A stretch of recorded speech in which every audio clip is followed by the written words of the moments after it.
Hello दोस्तों, good morning everybody. आज हम आपके लिए हेलो दोस्तों, गुड इवनिंग एवरीबॉडी। आज हम आपके लिए लाया हूँ अर्धवार्षिक परीक्षा का 2021 और 22 का कक्षा 10वीं का विषय हिंदी। कल इसका पेपर है तो उसके लिए मैं आज आपके लिए लाया हूँ। तो ये वीडियो लास्ट तक देखिए और पेपर देने जाइए, अच्छे से एग्ज़ाम दीजिए। तो आज का पहला क्वेश्चन है कि रसात्मक वाक्यम काव्यम की परिभाषा क्या है। तो रसात्मक वाक्यम काव्यम की परिभाषा है विश्वनाथ। कौन है?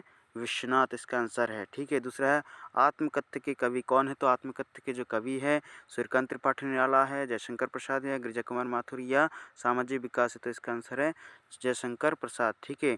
तीसरा है एकांकी में कितने अंक होते हैं। तो उसमें एकांकी में एक अंक लिखा है, एकांकी में एक अंक होते हैं। ठीक है।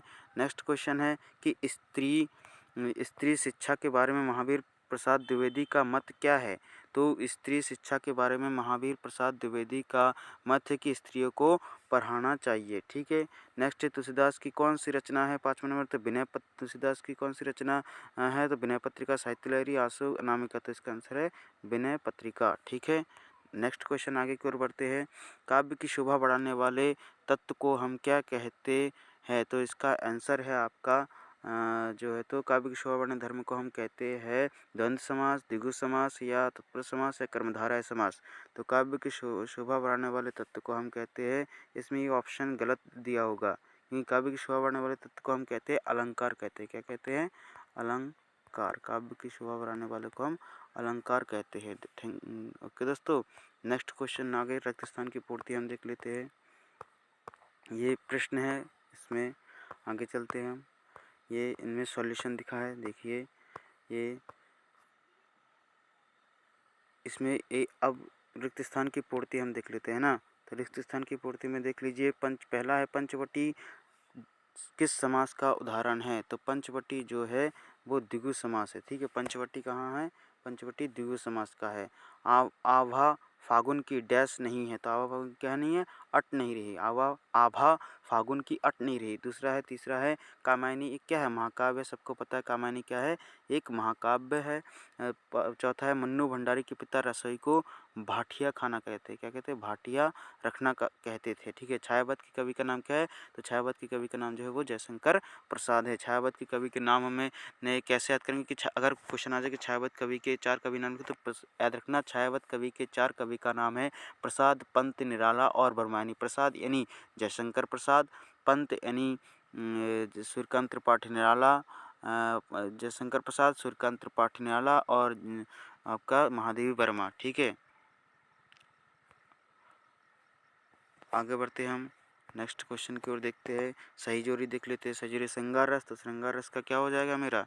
तो ये हो जाएगा श्रृंगार रस हो जाएगा आपका मन होगा दुख होना, नाक नहीं थी या संत क्रिया कबीर पंथी या रति स्थायी। तो श्रृंगार रस का स्थायी भाव क्या है मेरा? रति। ठीक है। नेक्स्ट है बाल गोविंद भगत।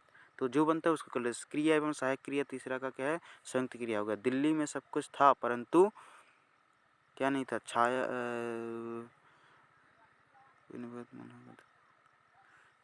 छाया मत छूना मतलब मन होगा दुख दूना, कबीर पंथी। बाल गोविंद भगत क्या हो जाएगा? ये देखो पहला इसमें आंसर लिखा है, देख लीजिए आप। पहला का 5वां है, दूसरे का आपका चौथा है यानी बाल गोविंद भगत किसका है? कबीर पंथी का है। तीसरा का है आपका तीसरा, है ना। और चौथे का है आपका दूसरा। चौथे का क्या है? दूसरा।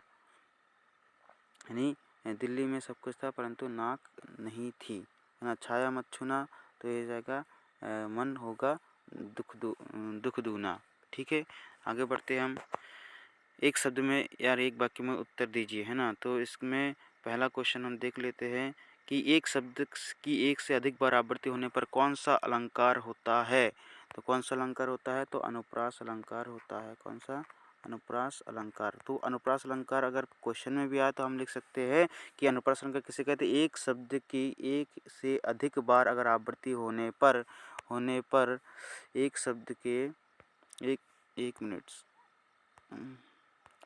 एक शब्द की एक से अधिक बार आवृत्ति होने पर कौन सा अलंकार होता है? तो अनुप्रास अलंकार। अनुप्रास अलंकार। ठीक है। अनुप्रास अलंकार। नेक्स्ट है हिंदू वेदों को किसकी रचना मानते हैं? तो ईश्वर की मानते हैं। ठीक है। नेक्स्ट है मेरे द्वारा पुस्तक पढ़ी जा रही है में कौन सा वाक्य है? तो कर्मवाच्य। कौन सा है?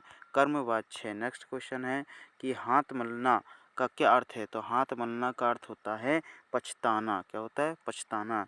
चाँद पाँचवाँ है, चाँदनी रात के बाद क्या आती है? तो चाँदनी रात के बाद अंधेरी आती है, अंधेरी रात होती है। करवी करवी ककरी सा क्या लगता है? तो करवी ककरी सा क्या लगता है? तो आंसर है योग का संदेश। करवी ककड़ी का सा क्या लगता है? तो ये आंसर है योग का संदेश। ठीक है, आप क्वेश्चन देख लेते हैं। गोपियों द्वारा उद्धव को भाग्यवान कहने से क्या व्यंग्य निहित है? तो आंसर है उद्धव श्री कृष्ण के पास रहते हुए भी उनसे प्रेम नहीं कर सके हैं, इसलिए यही व्यंग्य भाग्यवान कहने में व्यक्ति विपरीत लक्षण से भाग्यवान का अर्थ क्या?